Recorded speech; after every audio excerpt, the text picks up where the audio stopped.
se dice o se escribe acerca del tamaño de la fe. De hecho, se predica constantemente que una fe grande es aquella que obtiene cosas, sana enfermos, levanta el ánimo de los creyentes que parecen derribados.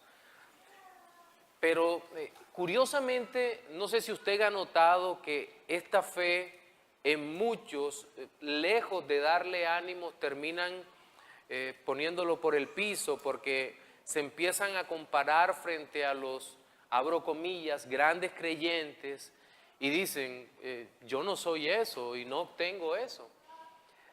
Y llama la atención que así ha ocurrido muchas veces. Es más, cuentan la historia de que alguna vez a un hombre le entregaron un libro biográfico sobre la historia de Livingstone, el gran misionero inglés en el África, cuyo cuerpo fue encontrado de rodillas orando después de muchos días de haber muerto. Y este hombre hizo una gran misión en el África. Y cuando las personas lo leyeron, le devolvieron el libro a la persona que lo había prestado y dijeron, bueno, yo no soy eso. Así que lejos de darme ánimo, lo que hace es que me hunde más. Ahora, estos libros son útiles si sabemos el propósito por el cual se escriben, ¿verdad? Eso debo dejarlo claro, no le estoy diciendo que no lea esos libros son útiles. Pero lo que quiero establecer es un contraste entre la fe de la cual se habla hoy y que no es verdadera fe, con la fe tan sencilla de la cual nos habla la Escritura. Y el hecho es que la fe de la cual habla la Escritura es una fe que se enfoca totalmente en la persona de Cristo. Y por ser una fe que se enfoca en la persona de Cristo, es una fe que no depende de quien cree realmente, ni de cuán grande es la fe, sino de quién es el dador de la salvación. Y creo que la Biblia enfatiza en eso. Es más, nuestro Señor Jesucristo dice que si tuviéramos fe como un grano de mostaza, le diríamos a un monte que se eche al mar y Él lo haría. Creo que no necesito recalcar el peligro de la hiperliteralización de ese texto, ¿verdad? Porque ya hemos visto a muchos creyentes que se han puesto delante de cosas que según ellos estorban su propósito y declaran y decretan, en fin, de que se quite, pero eso no va a ocurrir. Porque evidentemente es una metáfora que apunta a una realidad superior, siempre refiriéndose a la persona de Cristo, ¿verdad? Ahora, creo que la fe verdadera sí es incentivada por Dios, cuidada por Dios, por el Espíritu, por la palabra, para que nosotros continuamente estemos atentos a la voz de Dios y podamos por la fe hacer la voluntad de Dios. Y es así que en el día de hoy quiero compartir con ustedes un pasaje que va a servir como base para nuestro sermón. El pasaje está en el libro de Josué, capítulo 4, versículos del 1 al 7. Josué 4, del 1 al 7.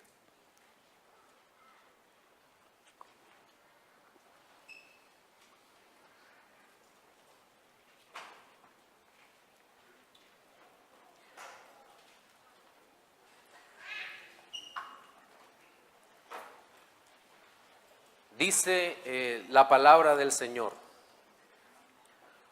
Cuando toda la gente hubo acabado de pasar el Jordán, Jehová habló a Josué diciendo: tomad del pueblo 12 hombres, uno de cada tribu, y mándales diciendo: tomad de aquí, de en medio del Jordán, del lugar donde están firmes los pies de los sacerdotes, 12 piedras, las cuales pasaréis con vosotros, y levantadlas en el lugar donde habéis de pasar la noche. Entonces Josué llamó a los 12 hombres, a los cuales él había designado de entre los hijos de Israel, uno de cada tribu, y les dijo Josué: pasad delante del arca de Jehová vuestro Dios a la mitad del Jordán, y cada uno de vosotros tome una piedra sobre su hombro, conforme al número de las tribus de los hijos de Israel, para que esto sea señal entre vosotros, y cuando vuestros hijos preguntaren a sus padres mañana diciendo, ¿qué significan estas piedras? Les responderéis, que las aguas del Jordán fueron divididas delante del arca del pacto de Jehová. Cuando ella pasó el Jordán, las aguas del Jordán se detuvieron, y estas piedras servirán de monumento conmemorativo a los hijos de Israel para siempre. Bien, los eventos que narra el capítulo 4 del libro de Josué ocurren, si usted prestó atención a la lectura, luego de que el pueblo de Israel hubo acabado de pasar el Jordán, gracias a un poderoso milagro del Señor. Justo después de esa grandiosa obra, Dios ordena a su líder que le pusiera a los 12 hombres que había escogido para que tomaran piedras del lecho del río, la cargaran en sus hombros y sacándolas levantaran un monumento con esas 12 piedras con un propósito específico. Dicho propósito lo podemos dividir en 3 aspectos diferentes. El primero de ellos tiene que ver con el lugar donde se pondría en práctica la fe dada a estos hombres. En segundo lugar, observamos que Dios ordenó erigir una señal para el pueblo, es decir, un recordatorio temporal de lo que Dios había acabado de hacer. Y tercero, podemos ver cómo la presencia de Dios continuaría con ellos para siempre, de una generación a otra. Entonces, esos son los 3 aspectos que vamos a tomar en nuestro sermón dominical de hoy, y de verdad es mi deseo que podamos ser animados en la fe y que nuestra confianza se afiance más en el Señor. Y es por eso que quiero iniciar hablando sobre el lugar escogido por Dios para que su pueblo ejercitara la fe. Y eso lo podemos mirar en el versículo primero, que habla justamente, ya lo hemos leído, que la gente acababa de pasar el Jordán, es decir, se encontraban justo en la tierra que Dios había prometido desde muchos años antes a todo su pueblo, desde Abraham, Isaac y Jacob. Ahora esto era histórico, estaban entrando al lugar que Dios había prometido. Realmente Dios cumplía sus promesas. Pero no quiero dejar pasar por alto algo. La escatología premilenial dispensacionalista se ha caracterizado durante su corta existencia teológica por establecer 2 planes diferentes de redención. Uno, dirigido a la iglesia, en donde a través de la obra de Cristo y por la fe, nosotros nos apropiamos de esa salvación tan grande que es por gracia y que Dios nos ha dado. Mientras que hay otro plan, un plan de redención que es una especie de mezcla de la obra de Cristo más obras, y se refiere a un plan particular y específico para el pueblo de Israel, para la nación. Bien, esta visión me parece arbitraria de la redención en la Biblia. ¿Por qué? Porque desliga la historia de Israel de la historia de la iglesia. La rompe, quita la unidad y no permite que podamos ver la belleza de esta gran historia para nosotros como hijos de Dios. Hay un gran predicador que incluso él se atreve a decir que en los domingos únicamente se debería predicar el Nuevo Testamento. Es algo radical, y que el Antiguo Testamento solo serviría como ilustraciones. No, debemos cuidarnos de ese peligroso extremo.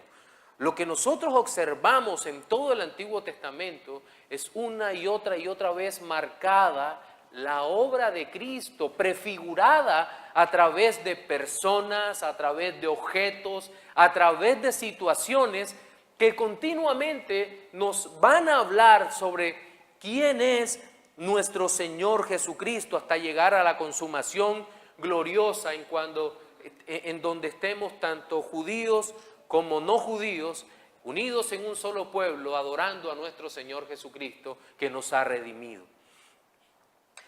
Un evento como el que aparece descrito en este capítulo debería interpretarse como el inicio que marca el cumplimiento de las promesas temporales, de tal manera que podamos observar que el Señor dio todo lo que prometió a los suyos, pues habíamos dicho que Él cumple su palabra. Pero es importante que volvamos a recordar esto. Dios le había dicho a Abraham, ¿se acuerdan de Génesis capítulo 12? Vete de tu tierra y de tu parentela, sal de aquí a la tierra que yo te mostraré y haré de ti una nación grande, y en ti serán benditas todas las familias de la tierra. Bien, la promesa no es únicamente de tierra, ¿verdad? No es únicamente, hay una promesa mayor, superior, una promesa de bendición. Sí, la tierra es una bendición temporal, pero los seres humanos no necesitamos solo una bendición temporal. Necesitamos la bendición suprema y eterna, que es la salvación del alma. Lo que Dios está prometiendo de manera velada es la salvación del alma a Abraham y toda su posteridad. Y es lo que debemos tener en mente, porque de otra manera vamos a tener una visión reduccionista de las promesas de Dios y podemos terminar siendo bastante materialistas en ese sentido, pensando únicamente que lo que importa de Dios es lo que nos dé aquí y ahora, teniendo una especie de vida cristiana demasiado existencial o existencialista, sería la palabra correcta. Ahora bien, con Moisés a la cabeza, es decir, antes de Josué, el pueblo inició la salida de Egipto. Antes el pueblo había llegado a Egipto. Recuerdan, José es vendido por sus hermanos, lo compra el capitán de la guardia a José, luego José es acosado, José sale corriendo, lo inculpan, posteriormente el Señor lo saca de la cárcel a través de un milagro de interpretación de sueños y demás, es puesto como segundo al mando de Egipto, se encuentra con sus hermanos, el pueblo prospera en Egipto y posteriormente llega un faraón que no conoce a José, dice la Escritura, que no conoció a José y empieza a esclavizar el pueblo. Dios levanta a Moisés como libertador del pueblo. Moisés saca al pueblo previos milagros del Señor, pero en ese camino tortuoso mueren a Ur, Miriam, Aarón y el mismo Moisés. Justo a la entrada de la tierra prometida, muere Moisés, es levantado Josué como nuevo líder de su pueblo y es puesto justo como ese líder militar que Dios levanta para realizar la conquista. No sobra advertir que es una conquista sangrienta, ¿verdad? Es el primer paso de la conquista, pero el cumplimiento total de la promesa temporal para Israel se daría únicamente durante el final del reinado de David y la regencia de Salomón. Allí se cumpliría. Realmente Dios cumplió su promesa de darle un territorio a Israel que fuera desde Dan hasta Beerseba y desde el mar grande hasta pasado el Jordán. Todo eso se cumplió, pero Israel falló. Pero todo eso se cumplió para ellos. Dios fue muy bueno dándoles todo.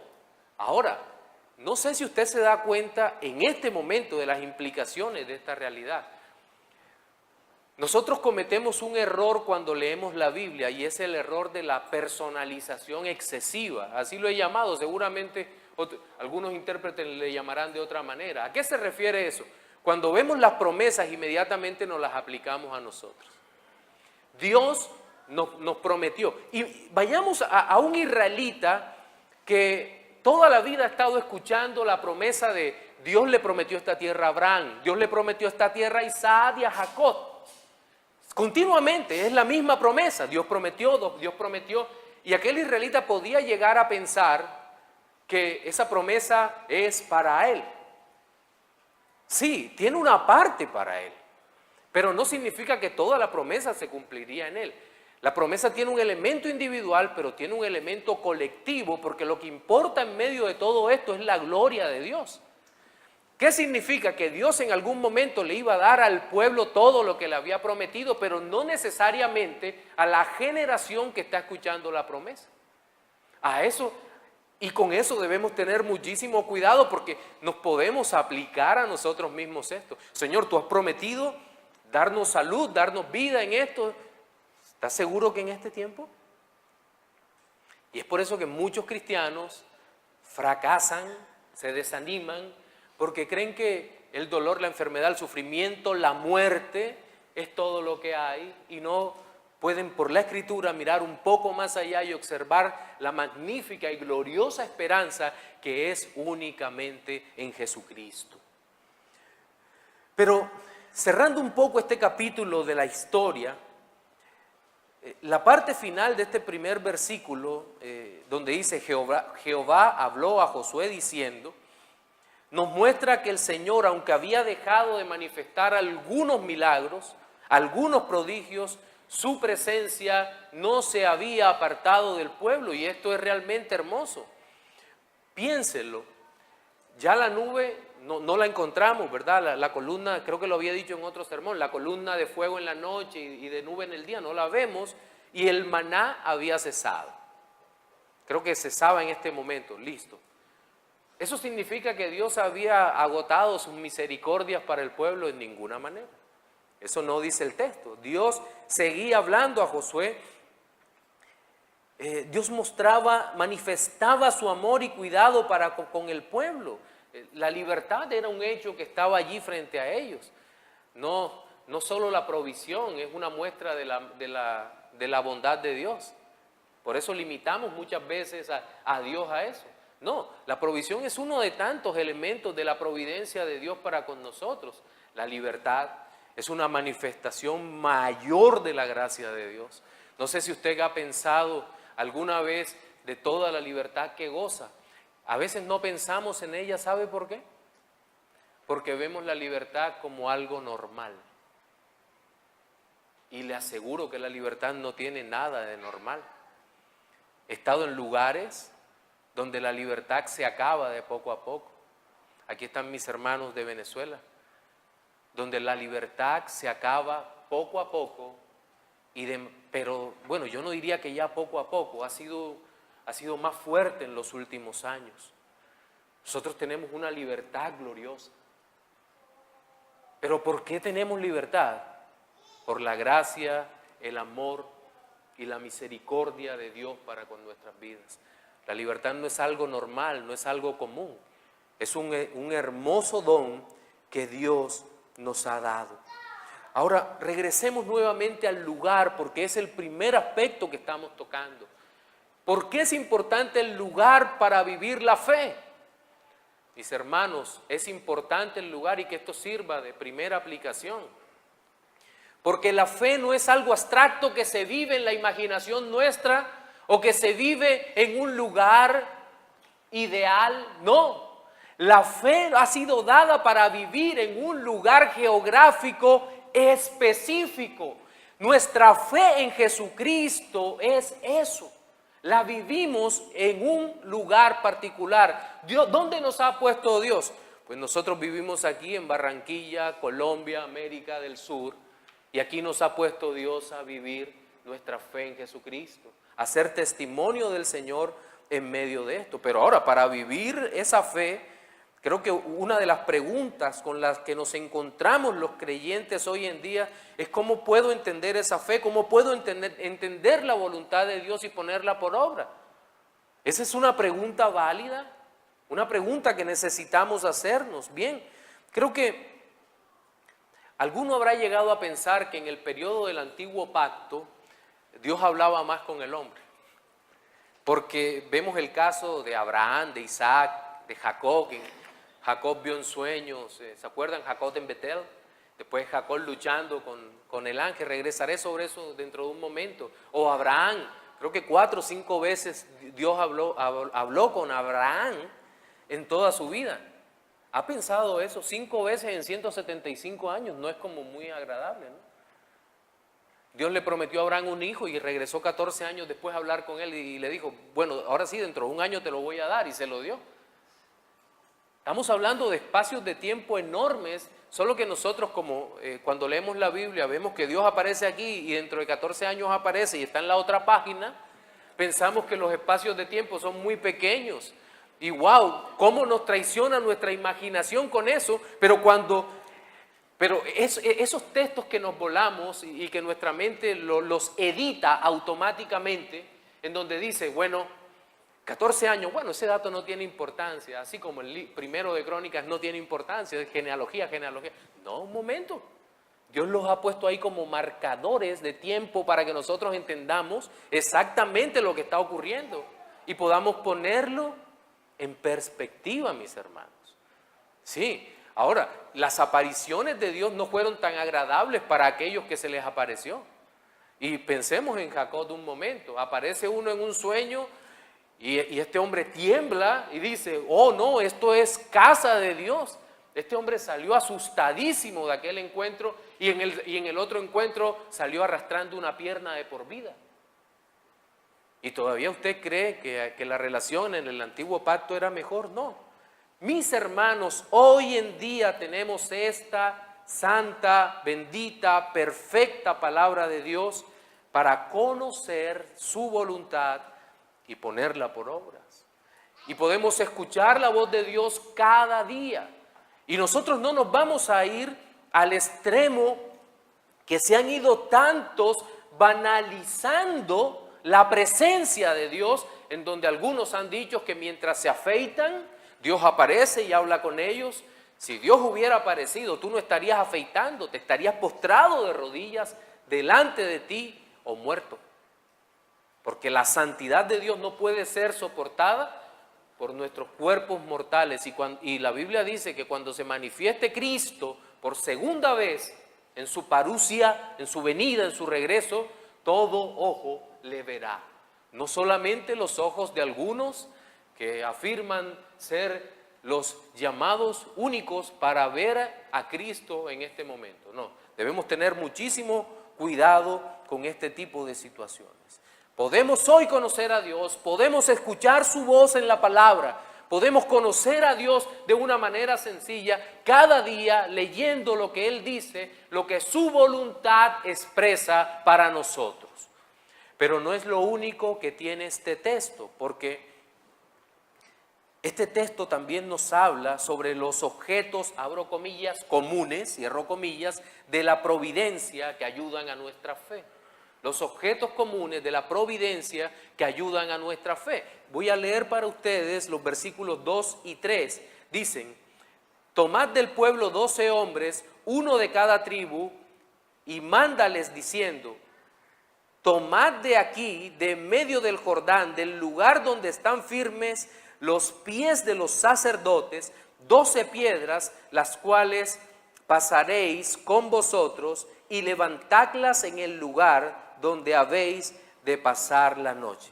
Aquí hay varios elementos a considerar que son elementos comunes. Quiero hacer algunas claridades. El primero de los elementos comunes, por eso lo puse entre comillas, somos los hombres. Pero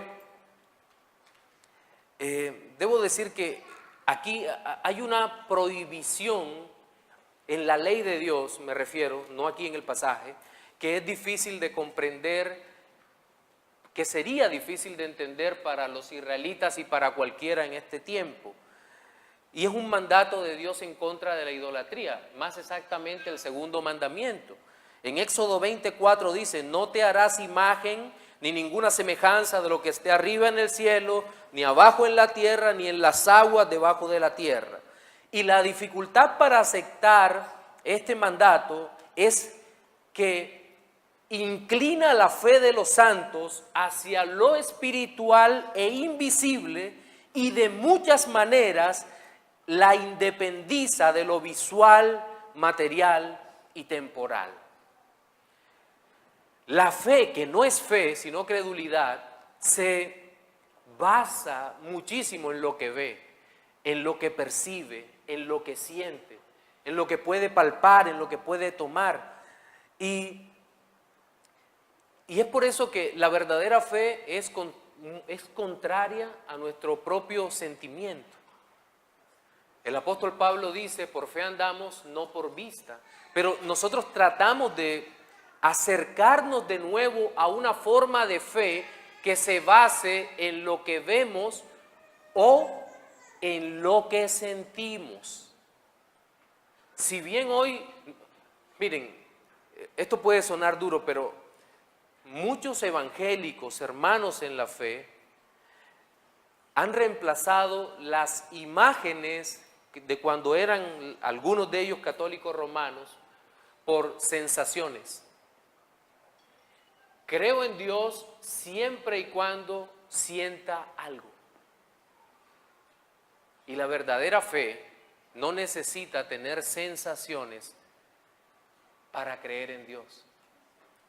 Porque el creer trasciende lo que sentimos. Y creo que ese es el problema por lo cual hay tanto cristiano, como lo llama Sproul, cristiano sensual. Y sensual no se refiere a sexo, se refiere a lo sensorial, a lo que percibimos por nuestros sentidos. Y es uno de los grandes problemas para la verdadera fe. Entonces, estos versículos de los cuales se habla de nosotros como hombres, y yo he llamado común, pero quiero hacer la claridad que hace C.S. Lewis, que nosotros no podemos llamar simplemente común al hombre porque en el hombre está la imagen de Dios, por lo tanto no es una criatura común, es una criatura realmente especial, hecha a imagen de Dios. Entonces, teniendo eso en mente, me refiero a lo común que somos cuando somos contrastados con la presencia de Dios. ¿Quién es el que realiza los milagros en la Escritura? Dios. El milagro no se hizo por poner el arca frente al Jordán, por poner 12 sacerdotes, por poner sacerdotes, por poner 12 hombres escogidos, por prometer que iban a tomar 12 piedras en obediencia a Dios. Eso no produce un milagro. Dios hace un milagro donde quiere y como quiere. Esto no puede pensarse en un milagro empleando el método científico. Y somos dados a eso. Si logramos las mismas condiciones, se van a dar los mismos resultados. ¿Usted cree que es mentira? Yo he visto más de un hermano dándole 7 vueltas a un estadio para que un evento se dé, para que se llene el estadio. Alguna vez, creo que les conté eso, alguna vez un hombre les hizo una broma muy fuerte a un grupo que estaban dando 7 vueltas a un estadio para que la campaña fuera un éxito. Y le dijo, ¿y cuál es el propósito de ustedes? ¿Tumbar el estadio? Entonces, nosotros no podemos reproducir los milagros de Dios por recrear las mismas condiciones. Dios obra soberanamente porque Él es Dios. Entonces, pero veamos, hay un elemento allí para incentivar la fe. El primer elemento son los hombres, como elementos, entre comillas, comunes. Luego están las piedras tomadas. Este es otro objeto en que Dios, usando su providencia, motiva o incentiva la fe de los creyentes. ¿Qué era lo que iba a pasar? El Señor había ordenado tomar las piedras del lecho del río y para construir un monumento. Aquí hay varios elementos litúrgicos también. Está el arca que seguramente ya hemos hablado. El arca, los sacerdotes son parte de esos elementos litúrgicos que eran parte de la vida nacional de Israel entrando en medio de la guerra. Ahora, el tema de las piedras es un tema bien interesante porque es casi inevitable idealizar o pensar en las piedras como como figuras de la iglesia, figuras de nosotros, y de eso seguramente vamos a hablar más adelante. Pero el hecho es que Dios estaba motivando al pueblo de Israel. ¿Y cómo lo estaba motivando? Esas piedras serían una señal. Las piedras no tenían nada extraordinario, no eran un amuleto de la buena suerte, sino que se iba a construir un monumento. El Señor levantaría el monumento y construidos por 12 piedras. Y quiero evitar la inmediata alegorización que podemos hacer de eso, ¿verdad? Uy, piedras vivas, en fin. Sí, vamos a llegar a eso. Pero quiero que piensen en un momento. Son piedras tomadas del lecho del río, las cuales eran imposible tomar bajo condiciones normales. ¿Cuáles eran las condiciones normales? El río está crecido y ellos no podían pasar porque el río se los impedía. De eso habíamos hablado en un sermón anterior. Era imposible para el pueblo. La única posibilidad era que Dios obrara de manera poderosa, detuviese las aguas en un montón, pasaran las aguas de largo y ellos luego atravesaran en seco aquel lugar. Ahora sí, en el Nuevo Testamento, cuando se habla de piedras, por lo general, tiene alguna relación con Cristo y su iglesia. Encontramos en la primera carta de Pedro 2:5, nos enseña de manera clara: también vosotros, como piedras vivas, sed edificados como casa espiritual para un sacerdocio santo, para ofrecer sacrificios espirituales aceptables a Dios por medio de Jesucristo. No perdamos de vista que cada uno de nosotros es una especie de ladrillo en la construcción del magnífico templo del Señor. Cada uno de nosotros. 12 piedras del río tomadas por 12 hombres que representan a las 12 tribus, que representan a cada uno de los hijos de Israel. Son llevadas y puestas por señal. Qué magnífica representación de esta verdad espiritual. Usted, mi hermano, es parte de una iglesia gloriosa, de la iglesia universal, no solo de la iglesia local. Usted es muy importante en la iglesia local, pero usted es parte de la iglesia de Jesucristo, una iglesia que está desde el principio y estará hasta el final de los tiempos. Usted es parte de esa iglesia gloriosa, pero creo que una segunda aplicación aquí es necesaria e importante. Y hemos visto que los elementos que Dios ordenó desplegar justo al realizar el milagro, es decir, hombres, sacerdotes escogidos, el arca del pacto y las piedras tomadas del lecho seco del río, son elementos visibles que testifican sobre una acción poderosa del Señor. Una acción poderosa del Señor invisible. Elementos visibles. De hecho, ese es nuestro sermón de hoy. Las señales visibles del Dios invisible, de la fe invisible. Entonces, hoy en día tenemos elementos litúrgicos también hoy. Y quiero que pensemos eso, que tracemos un paralelo hasta acá. Tenemos elementos litúrgicos que Dios nos ordena usar comúnmente, frecuentemente en nuestros servicios cristianos. Vino y pan, o pan y vino, son elementos litúrgicos. Dios recuerda algo y no tenemos esas piedras, ¿verdad? No tenemos elementos levantados en las calles que nos recuerden los milagros del Señor. Tenemos la Escritura para recordarlo, pero tenemos elementos gráficos también. Pan y vino en la cena del Señor y agua en el bautismo. Elementos litúrgicos que nos recuerdan ¿qué? Piensen un momento en lo que nos recuerdan esos elementos. Siempre nos van a recordar lo mismo. ¿Qué es? La obra de Cristo. La salvación en Cristo. Nos recuerdan la expiación, es decir, la sustitución y la satisfacción. Nos recuerdan la obra del Espíritu Santo aplicando en nuestros corazones la salvación dada en Jesucristo. Y esto es una realidad que continuamente recordamos. En nuestra congregación la recordamos cada mes. Cada primer domingo recordamos esa realidad. Disfrutamos de esa verdad de que Cristo nos redimió, de que Cristo nos ha amado. Y eso es realmente una maravilla como nosotros podemos cantar. Pero vamos ahora a ocuparnos de nuestro tercer y último aspecto que hemos denominado el propósito de Dios se cumple por la fe. Y voy a leer desde el versículo 4 hasta el versículo 7 que dice: Entonces Josué llamó a los 12 hombres a los cuales él había designado de entre los hijos de Israel, uno de cada tribu. Alguno dirá, bueno, ¿los escogió el Señor o los escogió Josué? Las dos. Sí, claro, Dios es soberano. Y recuerden algo, los que están estudiando nuestra confesión de fe, se recordarán que hay muchos pasajes que nos recuerdan esto. Las acciones libres de los hombres son libres. Somos las segundas causas, pero Dios determina desde la eternidad lo que ha de suceder. Dios escogió y Josué escogió porque Dios había escogido. Es la única explicación posible, porque de lo contrario, la voluntad de Josué estaría en contra de la voluntad de Dios y ahí no pasaría nada.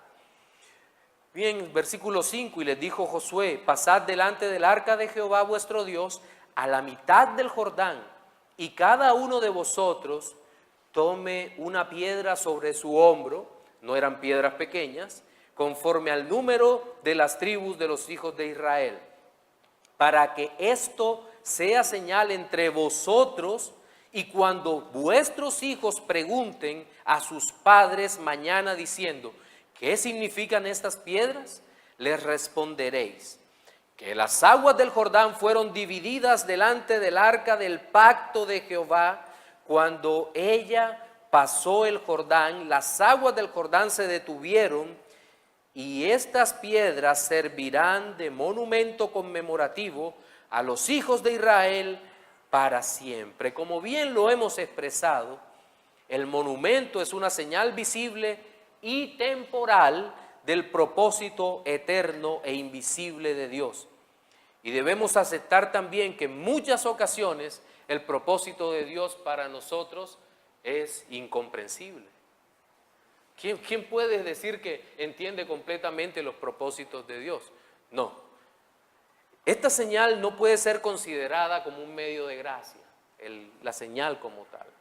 ¿Por qué? Porque los medios de gracia en la Escritura los conocemos, ¿verdad? Son básicamente tres. Algunos creen que son más, pero como reformados pensamos en la oración, en la palabra de Dios y en los sacramentos u ordenanzas. Son las señales que nosotros tenemos u ordenanzas en todo esto, ¿verdad? Entonces, estos medios nos sirven de señal para distinguir la verdadera de la falsa iglesia. Una iglesia que administre correctamente los sacramentos, una iglesia que ora, no son las marcas de la iglesia, pero son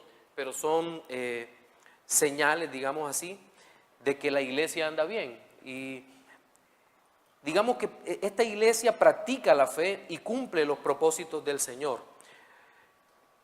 Entonces, ¿qué eran estas señales? Pues bien, estas señales, como lo decíamos, permitían contemplar de manera temporal lo que Dios ya había hecho. De hecho, el propósito de Dios, por ser eterno y venir de la mente omnisciente del Señor, es supremamente complejo y no puede ser recibido por el hombre como un elaborado plan. Dios nunca entrega un plan diciendo: tu vida va a ser esto, esto, esto, esto y esto. Te tengo un manual de no sé cuántas páginas particularmente para tu vida. No. Imagínense cómo Dios en el mundo ordena todas las cosas para su propia gloria. Es un entramado incomprensible para nosotros.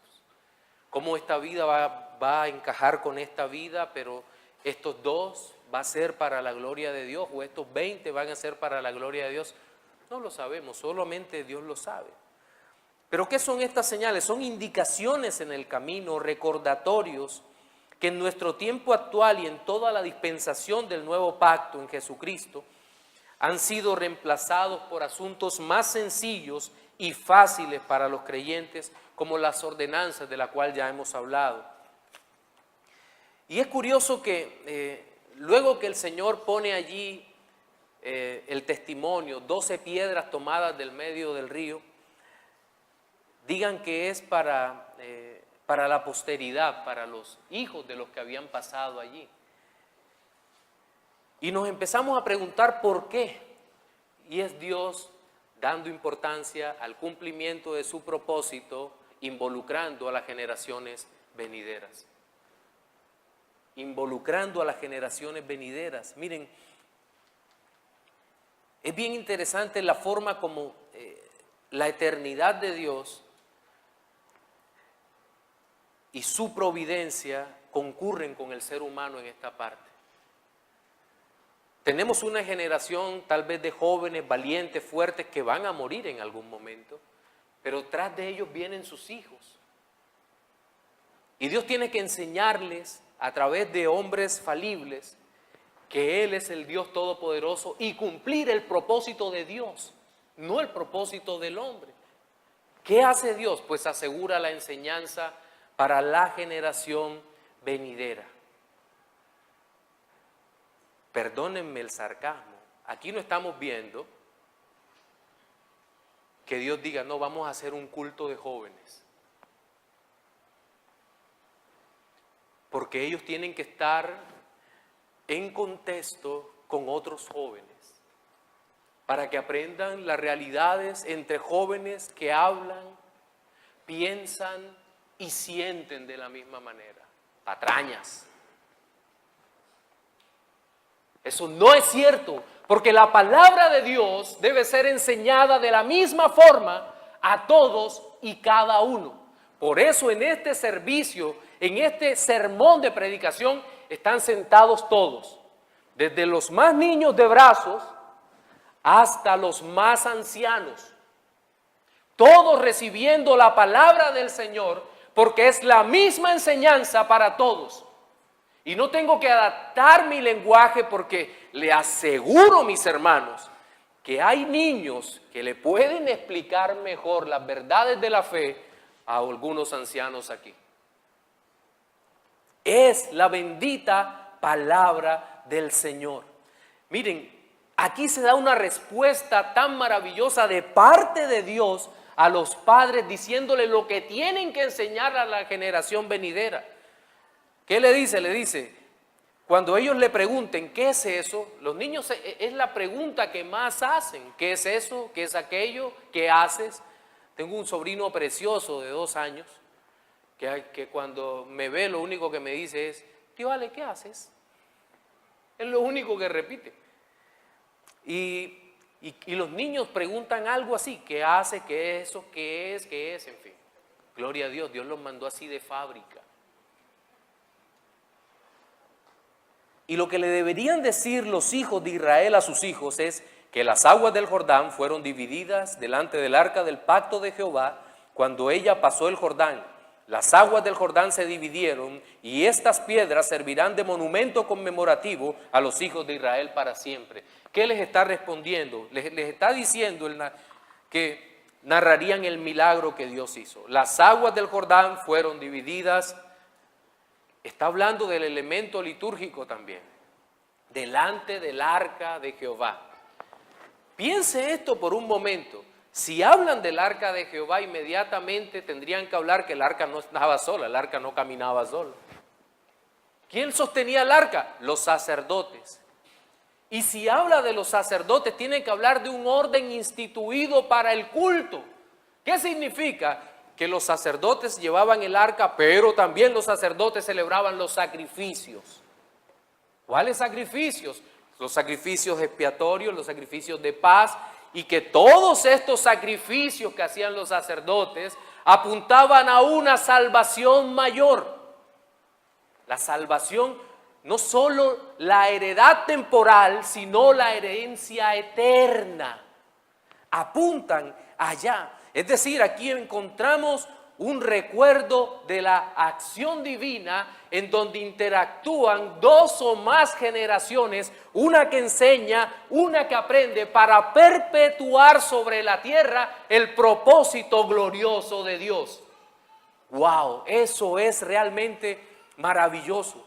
El recuerdo de la acción divina, el elemento litúrgico y ante todo, la presencia de Dios prometida al pueblo. Se seguía manifestando en medio del pueblo. Miren, hay algo que nosotros podemos hacer en casa a propósito de que, aprovechando que esos niños preguntan ¿qué es eso? No vaya a poner 12 ladrillos. Me refiero a dejar Biblias abiertas, libros, a propósito en lugares donde usted sabe que su hijo, nieto, sobrino, primito puede llegar.